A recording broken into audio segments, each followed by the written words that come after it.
Hoje eu vou falar sobre um serial killer que ficou bastante conhecido pelos seus crimes, Ted Bundy. Oi gente, eu sou a Marcela e sejam muito bem-vindos a mais um vídeo aqui no meu canal. Mais uma história de um serial killer muito conhecido e eu espero muito que vocês gostem desse conteúdo. Então já se inscrevam aqui no canal para não perder nenhum vídeo e deixem um like para me ajudar. Então vamos para o caso de hoje. Theodore Haber-Cahl nasceu em Vermont, nos Estados Unidos, no dia 24 de novembro de 1946. Ele foi fruto de uma relação de sua mãe, que na época tinha 22 anos, com um militar da Força Aérea muito mais velho do que ela. E logo que ela engravidou, ele sumiu. Porém, não há confirmações de que esse homem era realmente o pai de Ted. Há uma teoria que diz que o pai dele era o seu avô. Então, logo que a Louise apareceu grávida, seus pais decidiram esconder essa história e fingiram que esse filho era deles. E quando o bebê nasceu, eles contaram para todo mundo que ele era o irmão mais velho de Louise, porque ninguém sabia que ela estava grávida e nem que ela era a mãe, porque eles não queriam nenhum escândalo na vizinhança e nem na família. Então, desde criança, o Ted sempre achou que seus pais eram seus avós. E a relação da família nunca foi boa. Desde criança, o Ted sempre viu o avô, que ele achava que era seu pai, agredir sua avó, tanto verbalmente como fisicamente. Então, desde pequeno, ele já cresceu num lugar ruim.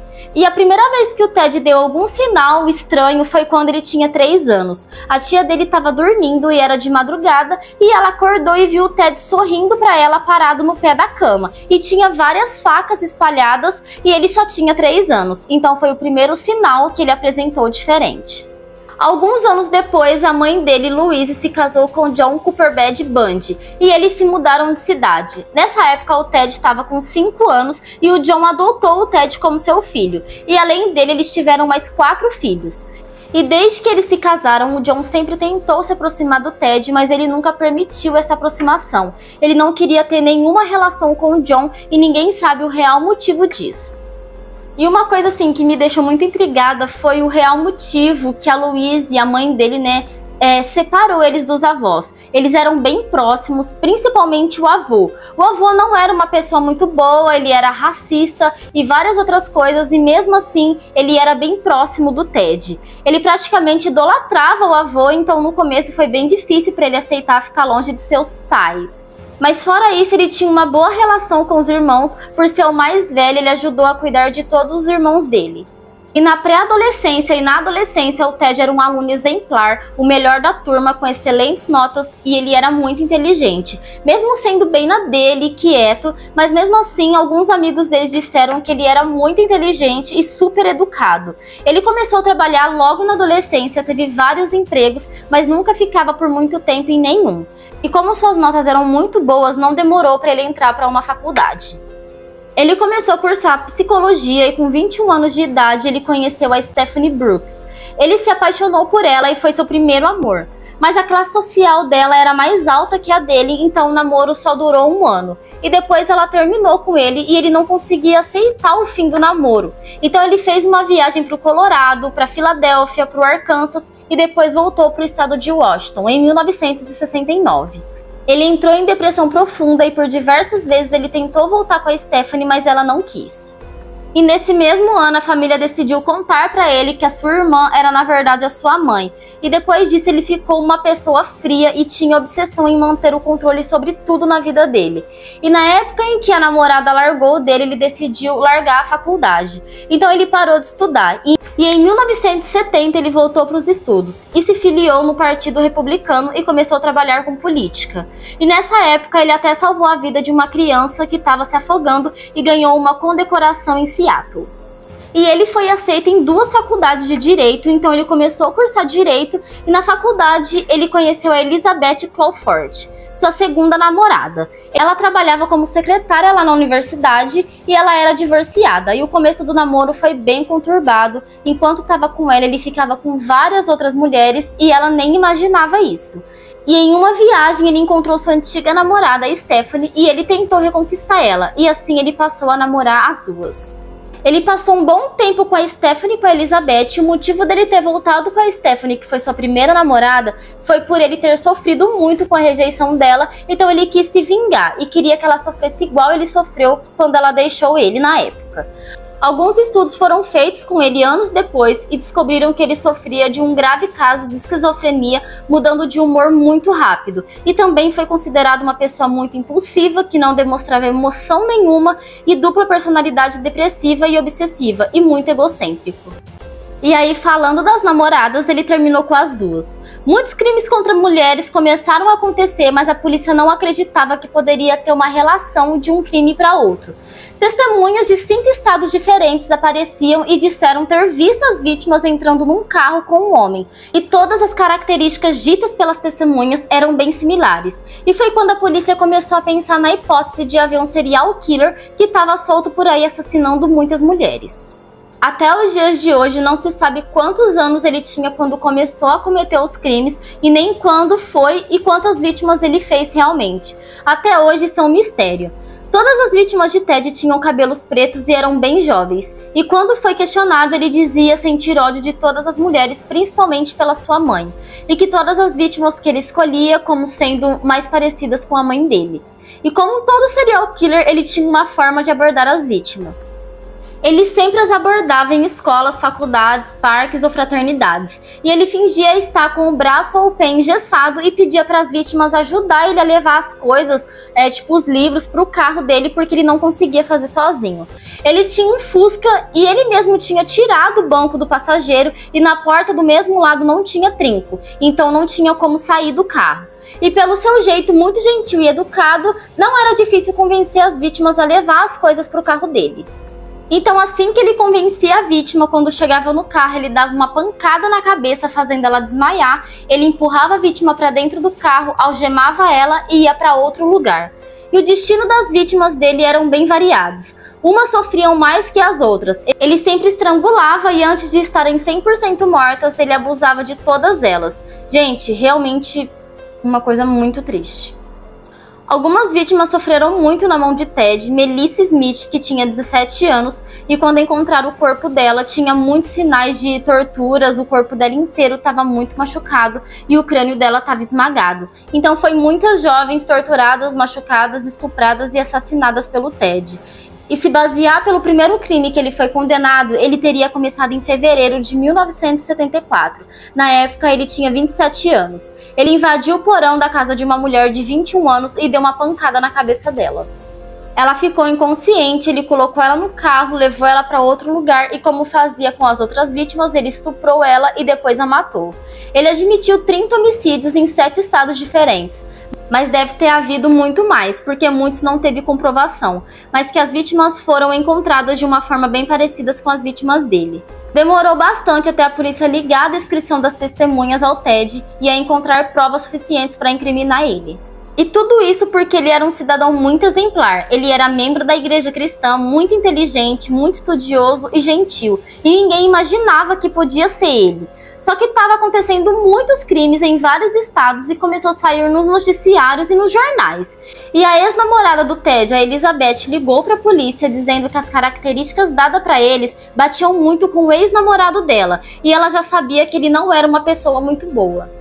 E sem contar que ele mudava de cidade todo o tempo, e sempre que ele mudava para uma cidade nova, crimes começavam a acontecer. E ela tinha certeza que era ele, mas os policiais não deram ouvidos a ela. Em agosto de 1975, Ted foi preso pela Polícia Rodoviária de Utah, por não querer parar em uma blitz. O policial percebeu que no Fusca dele não tinha o banco do passageiro, então ele resolveu revistar o veículo.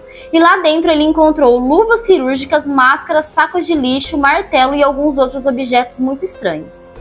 E logo avisaram a polícia, porém não tinham provas para incriminar o Ted, então só colocaram ele sob vigilância e prestar mais atenção onde ele ia. As cidades que ele frequentava, porque eles precisavam de provas para incriminar ele e eles não tinham isso. E eles lembraram dos telefonemas que Elizabeth fez para eles dizendo que o Ted era o assassino em série. Então eles foram até Seattle conversar com ela e pegar seu depoimento. E foi onde eles começaram a acreditar que o Ted era realmente o serial killer que eles procuravam. E como ele sabia que a polícia estava de olho nele em cada passo que ele dava, ele resolveu se desfazer do Fusca. Ele então vendeu o carro, que era o carro que ele tinha levado todas as vítimas. Então a polícia aproveitou e fez uma busca bem detalhada no carro. E vários fios de cabelo de diversas mulheres foi encontrado no carro. mulheres que eles já haviam achado os corpos já sem vida. Encontraram também impressões digitais e amostras sanguíneas. E como ele passava em vários estados diferentes, cada estado tinha um detetive investigando. Então eles se reuniram para trocar informações e provas que eles tinham. E juntos eles conseguiram juntar provas suficientes para finalmente mandar o Ted para a prisão. E com todo o seu egocentrismo e inteligência por ser formado em direito, o Ted achou que não precisava de um advogado e não quis contratar ninguém.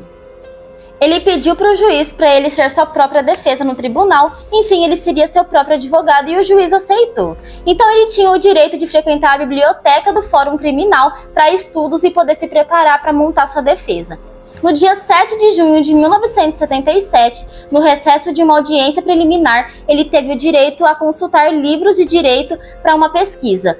As algemas foram retiradas dele e tinha só um policial do lado de fora da biblioteca vigiando ele para ele não escapar. Não tinha quase seguranças ali em frente do tribunal, então foi muito fácil para ele fugir. Ele conseguiu fugir pelo telhado e saiu do estado para continuar seus crimes.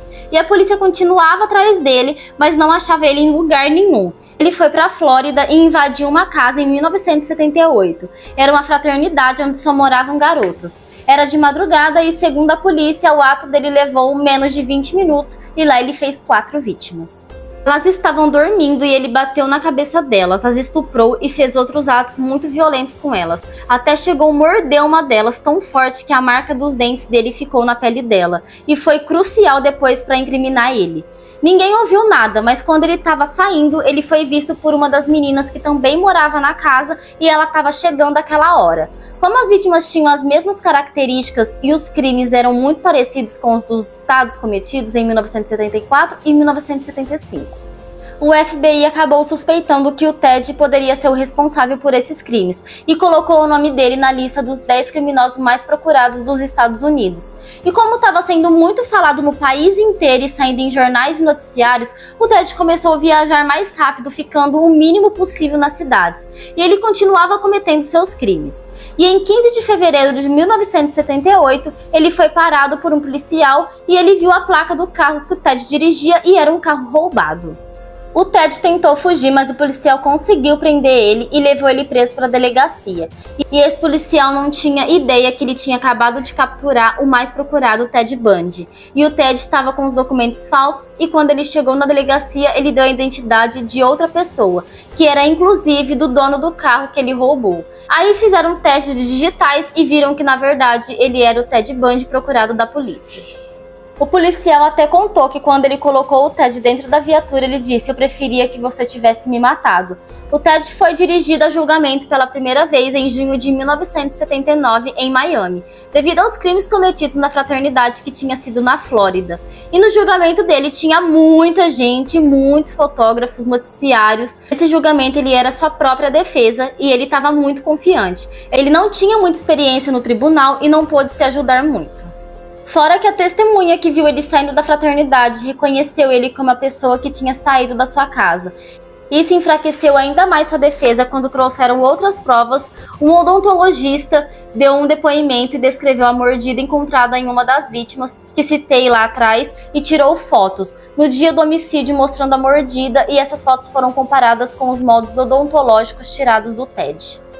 E elas bateram perfeitamente com a mordida, e isso ligou ele aos crimes cometidos na fraternidade. No dia 23 de julho de 1979, após 7 horas do júri deliberando, eles consideraram o Ted culpado de todas as suas acusações.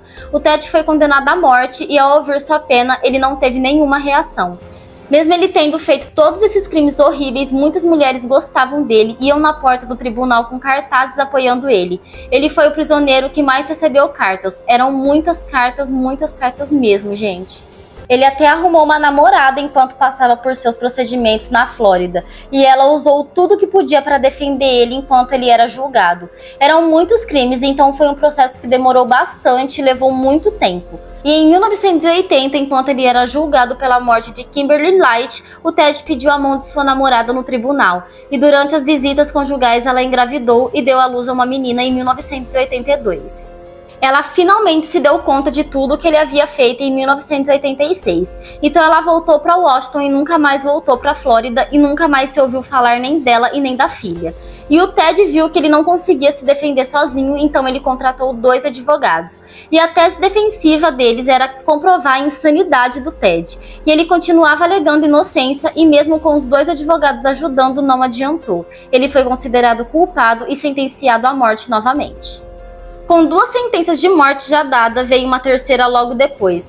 Então o Ted foi encaminhado ao corredor da morte na prisão estadual da Flórida. E lá ele ficou por quase 10 anos. Nesse tempo preso, o Ted conseguiu umas entrevistas com jornalistas. O Ted tentou reverter as acusações contra ele com a ajuda dos advogados. Ele tentou provar mais uma vez que ele era inocente, mesmo depois de todos os julgamentos. E quando ele viu que não adiantava, ele acabou confessando a maioria dos crimes. E segundo os detetives, os relatos que o Ted dava eram tão detalhados que parecia que ele estava revivendo cada um deles novamente, porque ele se lembrava de cada detalhe de cada vítima. A execução estava marcada para o dia 24 de janeiro de 1989, e dentro da prisão da Flórida ele fazia sua última refeição, que foi bife, ovos, purê de batata e café. E do lado de fora da prisão, aproximadamente 2.000 pessoas soltavam fogos de artifício, dançavam e cantavam aguardando a execução. Eles usavam camisetas, tinham cartazes com frases enfatizando por ser uma sexta-feira e ele ser executado na cadeira elétrica. As últimas palavras do Ted foram direcionadas para sua mãe, se desculpando por tudo que ele fez. E no dia 24 de janeiro de 1989, às 7h06 da manhã, ele foi executado. E quem ligou a cadeira elétrica foi uma mulher. Ironia ou não? E esse foi o vídeo de hoje, gente. Espero muito que vocês tenham gostado. Não se esqueça de deixar o like e se inscrever aqui no canal. E deixem sugestões de vídeos aqui que eu vou trazer aqui pra vocês. Beijo e até a próxima.